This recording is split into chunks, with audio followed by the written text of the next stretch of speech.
अच्छा खासा bank balance तैयार हुआ, तब तक पता लगा ये क्या हो गया, सारा ही बैंक लग गया।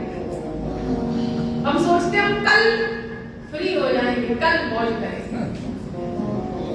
हम जब थोड़ा बच्चे ब्याह देंगे तब तीर्थ करने जाएंगे। हम जब बच्चे ब्याह देंगे तब हम अपनी रूटीन बनाएंगे, तब भजन करेंगे। जब बेटी ब्याह देंगे, बेटा ब्याह देंगे, पर जब बेटी ब्याही तो नई चिंता नहीं होगी, और बेटी के अब कुछ आगे पोतरा भी हो जाए, बेटी के दोतरा भी हो जाएगा, है ना? ये पुत्र भी आया तो भी टेंशन बड़ी, पुत्र के आगे पुत्र भी हो जाएगा, छूटा थोड़ी मसला। ये तो वही बात आ गई पानी में बहते हुए कंबल की तरह। जब घुसे मुक्के पड़ने लगे तब वो कह रहा है कि मैं तो कंबल को छोड़ना चाह रहा हूँ, कंबल मुझे नहीं छोड़ रहा है। ये तो वही काम हुआ, कंबल बहता आया काम आ जाएगा हमारे। वो बोले नहीं, अब मैं तो चाहता हूँ कि इसको छोड़ू मैं किनारे पे, और यही मेरे को छोड़ना है। हम तो चाहते हैं, चलो मन था कि पुत्र ब्याह जाएगा, पुत्री ब्याही जाएगी तो बेले हो जाएंगे, पर क्या करें जब पुत्र आगे तोतली आवाज में बोलता है दादी मत जा, दादी बोलती है इधर ही थी, लाड लगा लेती हूँ इसको, क्या करूँगी बाहर जाके, बड़ी धूप है, बताती गई। विचार करने का विषय है कि जब तक तैयार हुआ ना बैंक बैलेंस, तब तक पता लगा अब तो अकेले निकल ही नहीं सकते, अब तो साथ चलाने के लिए भी कोई चाहिए, क्या करने के लिए कोई चाहिए। वो उम्र चली गई जवानी जिसमें बंदा बोलता कोई नहीं देखे, खाने को मिलेगा, खाने को नहीं खाने को मिलेगा, रहने देंगे। अब उम्र आ गई, अब समय में सब कुछ चाहिए। तब बदले के पाप की काल बना ले तू, जिंदड़ी कुछ न जहान विचों खटिया। इसलिए समय रहते अगर निर्णय ठीक ना लिए फिर बहुत देर हो जाएगी, बहुत देर हो जाएगी। और भगवत मार्ग ऐसा है, भले आप कितनी देर बाद भी चले तब भी ये मार्ग आपकी प्रतीक्षा ही कर रहा होगा कि कोई पथिक चलेगा, मेरे कोई पथिक आएगा, कभी कोई पथिक आएगा। लेकिन इतनी उलझनों में हम फंस जाते हैं। ऐसा करें हम अपनी बुद्धि को स्वयं उलझा लेते हैं, क्योंकि हमारा जो रास्ता है वो हम सत्य मार्ग को नहीं चुनते, हम वेद मार्ग को नहीं चुनते, हम वैदिक मार्ग को नहीं चुनते। और हर जो कुछ दिखाई दे रहा है, हर जो कुछ सुनाई दे रहा है, हर जो कुछ हमको पढ़ाया सिखाया जा रहा है, उसको परखने की भी कसौटी होनी चाहिए।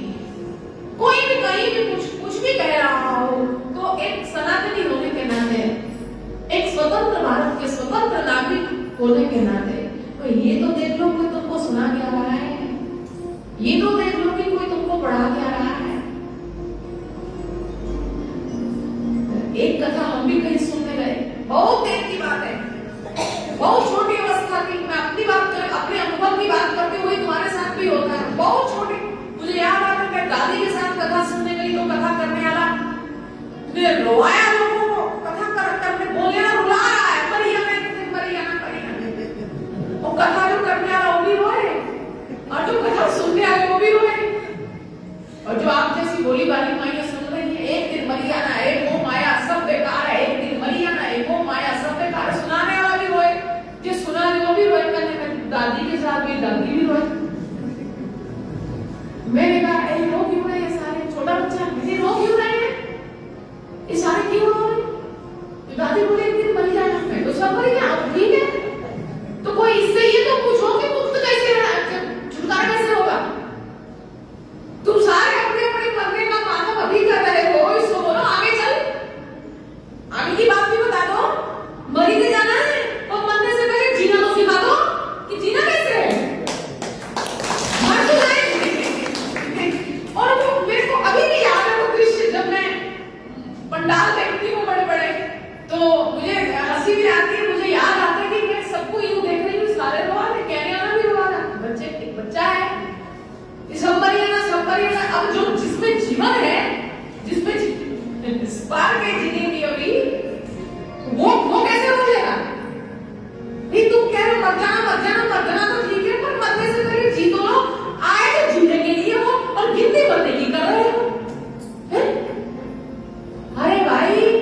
संदेश देते हैं।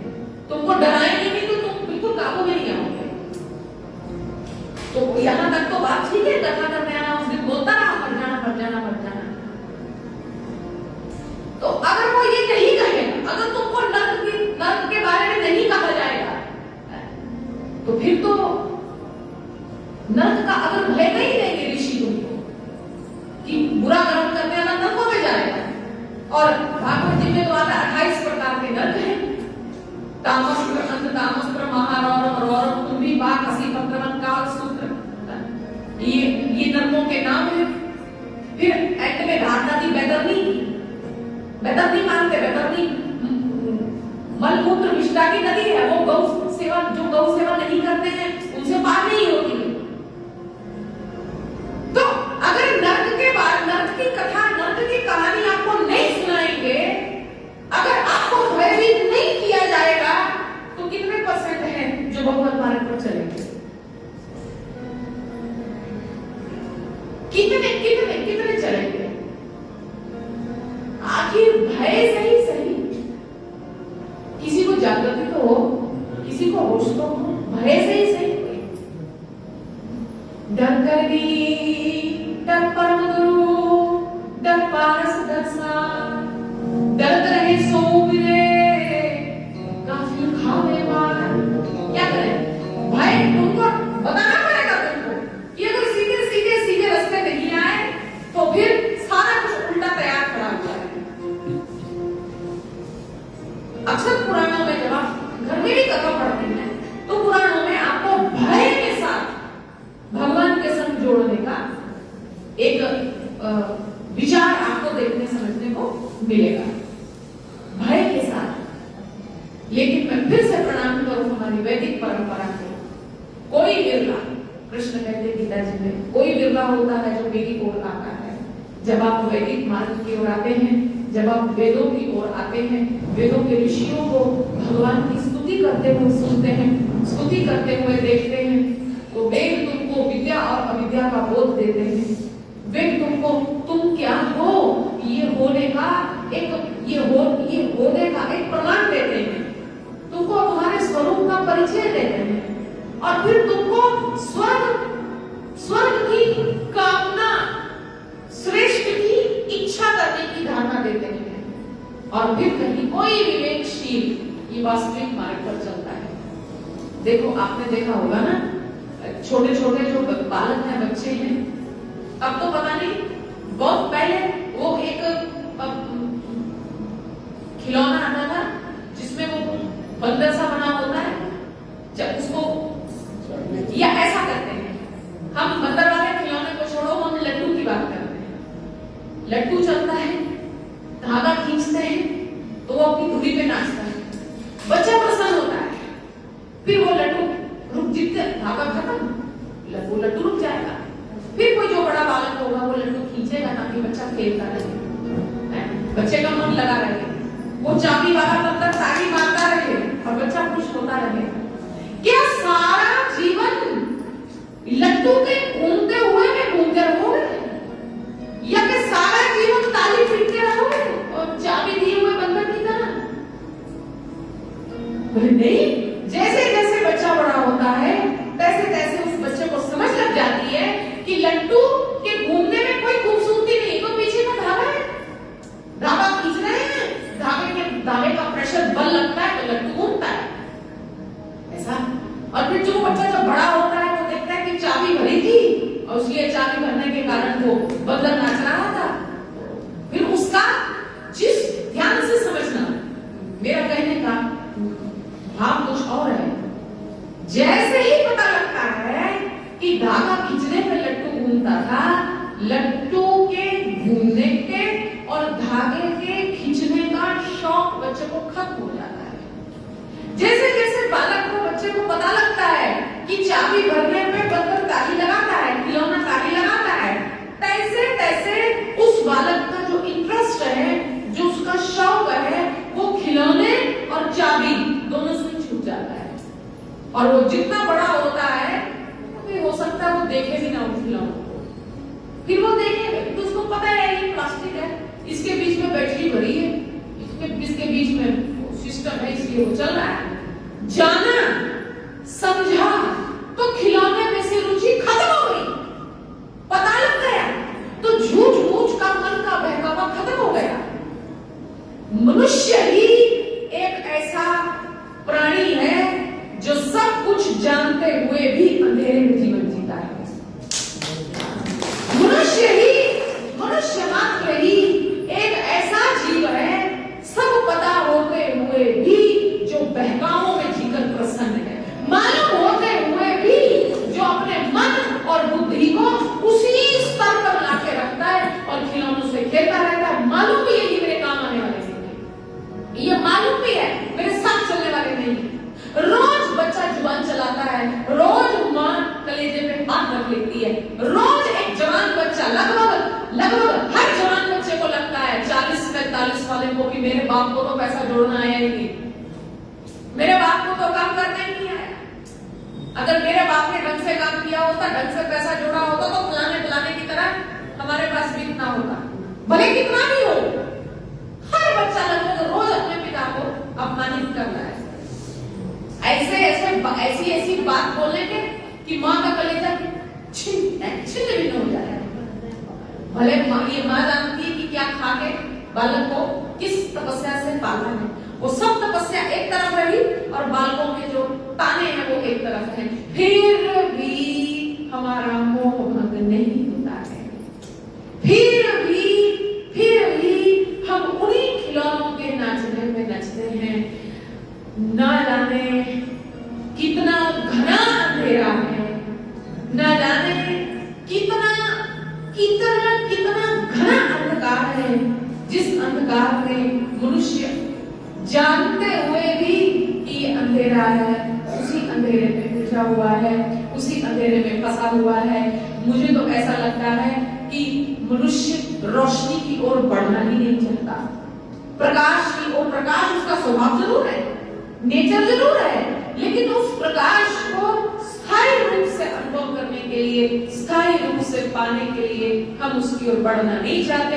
इसलिए जब कृष्ण की बात होती है तो कहीं ना कहीं हमको कृष्ण भी नाचते ही अच्छे लगते हैं। हम गीता जी के कृष्ण को समझने में जरा भूल कर देते हैं, जरा देर लगाते हैं। हमको हमारे भगवान भी उतने ही अच्छे लगते हैं, हम भगवान को भी उतना ही देखते हैं, उतना ही समझना चाहते हैं जितना हम अपने जीवन को समझ और देख रहे हैं। लेकिन माफ करना, हम भारतवासी हैं और हम भारतवासियों के हम भारत के ऋषियों ने ऐसी विवेक बुद्धि, ऐसा तपोबल संचारित किया इस भारत के कण कण में कि हमारे भारत भूमि का जो कण कण है ये भगवत सत्ता से चेतन है। ये जो भारत की मिट्टी है ना, ये कण कण है ना, इसमें भगवत चेतना है। और बड़ी आसानी से, बड़ी समझदारी से, बड़ी आसानी से कोई विवेकशील जो भगवत मार्ग की ओर बढ़ता है, भगवत सत्ता की ओर कुछ बढ़ना चाहता है, फिर वैसा मार्ग, वैसा ऐसे कहूं प्रकृति उसके लिए वैसा डिजाइन बना देती है और वैसे उसको उपलब्धि करवा देती है। ये भारत भूमि का प्रताप और प्रभाव है। और इस भारत भूमि पर पैदा हुए ऋषियों और मनीषियों की त्याग, तपस्या और उनकी भगवत निष्ठा का प्रसाद है जो हम लोग ये सुन पा रहे हैं, हम लोग ये कह पा रहे हैं। और यहाँ बड़ा सुंदर यजुर्वेद में मंत्र आता है, ईशावास्यमिदं सर्वं यत्किंचित् जगत्यां जगत् तेन त्यक्तेन मुञ्जिता मा कृतस्य स्विन्दनम्। कुछ ऐसी व्यवस्था वेदों में है कि वेदों के ऋषि परमात्मा से बल, यश, धन, कीर्ति, सत्य, प्रकाश, मुक्ति सब मांग रहे हैं। जब आप वेदों की ओर जाएंगे ना तो आप देखेंगे कि वेदों के ऋषि भगवान से सब प्रकार की कामनाएं कर रहे हैं, जीवों के कल्याण के लिए, प्रजा के कल्याण के लिए, संसार के कल्याण के लिए, खाली अपने लिए नहीं, संसार के भी कल्याण के लिए। परमात्मा तत्व को तो वो सिद्ध कर ही रहे हैं, साथ में परमात्मा तत्व के साथ साथ जीवन को चलाए रखने के लिए या जीवन की उपयोगिता को बनाए रखने के लिए जैसा जैसा द्रव्य चाहिए वैसे वैसे द्रव्य की मांग भगवान से वो कर रहे हैं और साथ में समझा रहे हैं ईशावा सर्वगुण सर्वम यत्किंचित् जगत्यां जगत्। बोले ईश्वर इस संसार के कण कण में है, सारा संसार उस भगवत सत्ता से ओतप्रोत है और हमें सब जगह परमात्मा को देखना है। सब जगह परमात्मा को देखते हुए भी तेन त्यक्तेन मुञ्जीता मातृतस्य स्मृतनमा। बोले आप भगवत धन पर, भगवत भजन पर, भगवत ध्यान पर केंद्रित हो। आप दूसरे की धन, दूसरे की संपत्ति, दूसरे के वैभव को क्यों देख रहे हो? लेकिन देखो हमारी दुर्बलता, हमारी निर्धनता कि हम सब लोग, हमें अपने जीवन में क्या प्राप्य है, क्या मिला है, हम उनकी उसकी ओर नहीं है। दूसरे के जीवन में हमसे ज्यादा क्या है, हम उसका हिसाब किताब रखे बैठे हैं और यही हमारी दरिद्रता का कारण है और यही हमारे शोक का भी एकमात्र कारण है। मुझे क्या मिला है, मुझे क्या प्राप्त हुआ है, अगर मेरा चिंतन खाली इतना हो या मुझे और क्या पाना है, मुझे भगवान से भी और क्या पाना है, ये मुझे संसार से भी और क्या पाना है, अगर एक लिमिट हम ड्रॉ कर लें, अगर एक अमाउंट हम ड्रॉ कर लें, हम सोच ही लें अपने मन में, तो उतनी कमा के भी हम मुक्त हो जाएंगे। क्षमा करना, अगर एक फिगर अपने आप को दे भी देंगे कि इतना हो जाए तो बहुत बढ़िया, इतना मिल जाए तो शांति हो जाए, तो शायद इतना कमा के शांति हो भी जाए। लेकिन अफसोस इस बात का है कि हमने अपने मन और चित्त को सीमा में नहीं बांधा हुआ है। हम दूसरे के धन, दूसरे की पदवी, दूसरे की प्रतिष्ठा पर नजर टिकाए हुए हैं और हमारे ऋषि कहते हैं, ये जो वेद के ऋषि कहते हैं कि तुमको दूसरे के धन से कोई तुमको लेना देना नहीं होना चाहिए, दूसरे की संपत्ति से क्यों देख रहे हो? और प्रश्न पूछ रहे क्यों देख रहे हो? हम उस भारत धरा के रहने वाले हैं, हम उस परंपरा में जीने वाले हैं जहां दूसरे के गोधन, स्त्री धन, गज धन, वज धन, इस धन पे दृष्टि नहीं डालते थे कि दूसरे के पास क्या है। और आजकल तो घर बनाए ही ऐसे जाते हैं कि जहां से नजारा सारे मोहल्ले का दिखे। इस तरह से विजन, ऐसा घर बनाओ जहां से सारा विजन क्लियर होना चाहिए। अपने घर में कुछ हो ना हो, दूसरे के घर में क्या पक रहा है ये जरूर पता होना चाहिए। अपने घर में आग लगी हो उसको नहीं बुझाएंगे, दूसरे के घर में कब लगेगी या कब लगा दें, चेष्टा ये हो रही है। और हम कितने समृद्ध भारत के रहने वाले रहे हैं कि हम गए थे सर्वे भवन्तु सुखिनः सर्वे सन्तु निरामयाः सर्वे भद्राणि पश्यन्तु मा कश्चित् दुःखात् भवेत्। इस परंपरा के हम आज क्या कहते हैं, तेरा चाहे नुकसान हो जाए मेरा फायदा होना चाहिए। तू कौन से व्यक्ति को, तू चीज है क्या? लिए घर पे जो लड़ रहे हैं सड़कों पे क्यों लड़ रहे हैं? तू क्या, तू क्या, तू कौन है, तू कौन है, तू कौन है? इसी कश्मकश में लड़ पड़ के सिर फाड़ में कर लो एक दूसरे को। तू कौन है, तू कौन है, तू कौन है, तू कौन है? मैं ये हूँ, मैं ये हूँ, मैं ये हूँ साबित करने में मनुष्य खत्म होता जा रहा है। तो ये वास्तविकता थोड़ी है, ये कला, ये क्लेश, ये अशांति, ये प्रवृत्तियां, ये हमारे आत्मीय गुण नहीं है। और इन्हीं से हमें हमारे चरित्र में दीनता आती है, इसी से हमारे विचार संकुचित होते हैं और हम किस भारत भूमि के रहने वाले हैं। कुर्वन्ते कर्माणि जिजीविषे एवं त्वयि नान्यथेदोऽस्ति न कर्म लिप्यते नरे। यहाँ कितना सुंदर कहा यजुर्वेद के ऋषियों ने, इतना इतना सत्य कहा कि सदकर्म करने की चेष्टा में आप खूब खूब जीने की इच्छा करें। सदकर्म करते हुए खूब खूब जिए, 100 वर्ष जिए सदकर्म करने की इच्छा में। अगर समाज के कल्याण में, देश के कल्याण में तुम कोई भागीदारी डालना चाहते हो, तब तो तुम 100 ही साल जियो, तुम्हारा उतना भी कम होगा। और बोले इस प्रकार दूसरे का कल्याण करते रहने वाले मनुष्य को कर्म का बंधन नहीं लगता है। वेद के ऋषि कहते कि ऐसा जीने वाला जो दूसरे के हित के लिए जीता है, ऐसे को कर्म बंधन नहीं व्यापता है। बड़ा सुंदर यही गीता जी के श्री कृष्ण कह रहे हैं, अहमात्मा गुणाकेश सर्वभूताशय स्थिता अहमादिष्ट मध्यम च भूतानांत एव च ईशावास्मिदं सर्वं।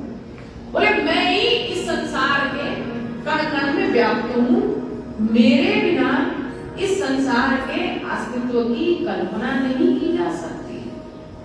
मैं ही इस संसार के कण कण में व्याप्त हूँ, मेरे सिवा तो यहाँ मेरे को अगर अलग कर दिया जाए तो सृष्टि का कोई अस्तित्व नहीं है। अहमें वास में वाक्य, अहमें वास में वाक्य, मैं इस सृष्टि के अस्तित्व से पहले भी था। तो यहाँ अगर समाज के कल्याण के लिए, परिवार के कल्याण के लिए, दूसरे के कल्याण की चेष्टा है, फिर तो बोले फिर तो तुम चाहे 100 वर्ष जियो, खूब खूब वर्ष जियो, जीने की कामना करो। और जीते जीते परिवार, समाज, राष्ट्र के शुभ के लिए अगर तुम कोई कार्य करते हो तो ऐसा शुभ कार्य जो है वो तुमको बंधन में नहीं बांधता। ऐसे शुभ कार्यों का बंधन नहीं लगता जीव को। ऐसे कर्म करता करता करता करता जीव ही मुक्त होता है। जब हमने मुक्त हस्त कर लिए, हाथ खोल लिए, सब में बांटने के लिए, सब में देने के लिए, सब और सामंजस्य, सब और प्रेम, सब सब सब और के लिए, तो फिर वो कर्म कैसे हमको बांध सकता है बताओ। जो कर्म मैं खाली अपने लिए, अपने हित के लिए, अपने उदर पूर्ति के लिए, अपने स्वार्थ पूर्ति के लिए करूंगी, वो कर्म तो मुझे बांधेगा। लेकिन जो कर्म मैं सबके लिए कर रही हूँ, जिसमें सबका कल्याण निहित हो, ऐसा कर्म बताओ किस प्रकार से बांधेगा? जो सबके लिए हो गया वो कैसे कर्ता को बांधेगा? तो हमारे वेद के ऋषि बड़े सुंदर ढंग से जीव को जीने की प्रेरणा भी दे रहे हैं, लेकिन किस प्रकार जीना है वो जीने का सूत्र भी बता रहे हैं। और कृष्ण तो गीता जी में कह रहे हैं कि मैं इस सृष्टि के कण कण में हूँ, मेरे बिना इस सृष्टि का कोई अस्तित्व नहीं है। मैं यहाँ फिर से कह दूं, जब कृष्ण कहते हैं मैं, तो कृष्ण का मतलब है परमात्मा। जब जब कृष्ण कहे मैं, तो उनकी वो मैं शुद्ध मैं है, वो अहंकार जनित अशुद्ध मैं नहीं है, कृष्ण की शुद्ध मैं है। तो बड़ा सुंदर आया, तन्नय जति तद्दूरे तद्वत्तिके तदंतरस्य सर्वस्य तदु सर्वस्य से बाह्यतः।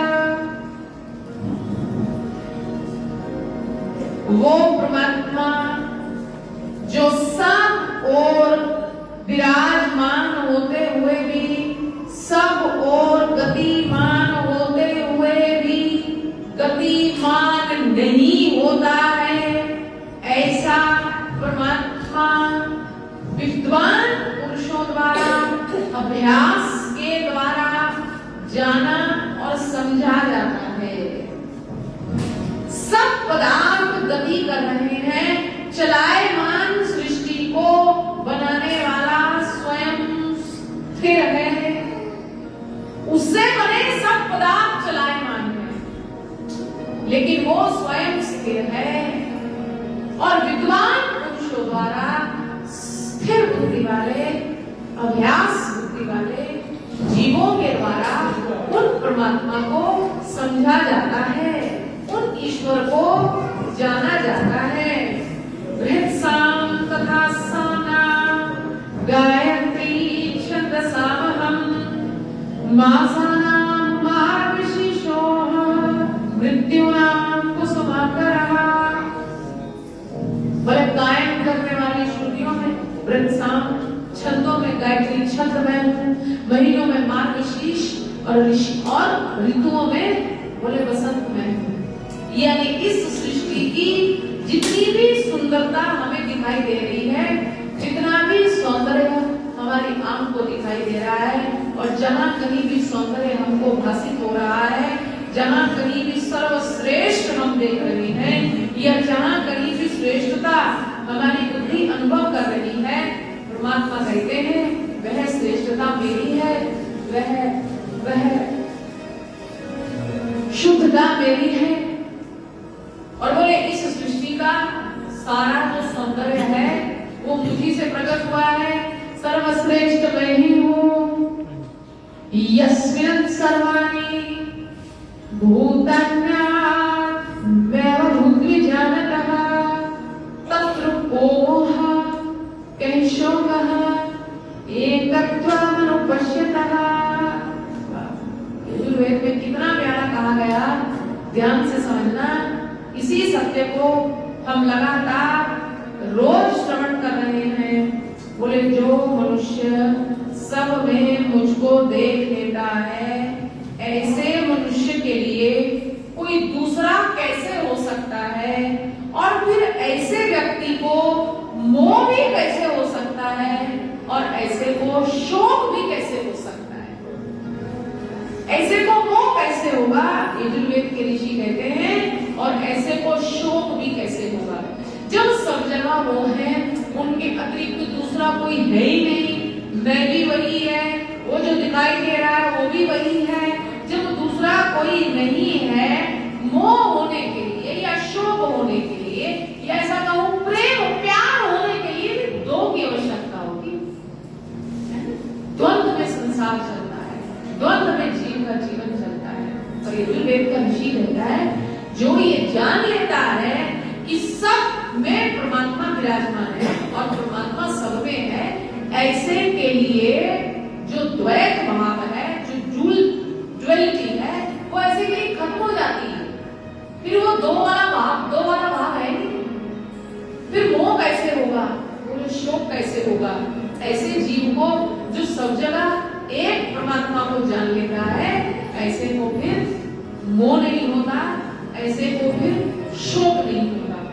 मोह उसको होता है जो संसार से बंधा है, शोक भी उसको होता है, चिंता भी उसको होती जो संसार से कुछ ले रहा है या जो संसार को देख रहा है। लेकिन जो सब में एक परमात्मा को जानता है, ऐसा जीव फिर किसके मोह में आएगा, फिर कौन से शोक में जिएगा।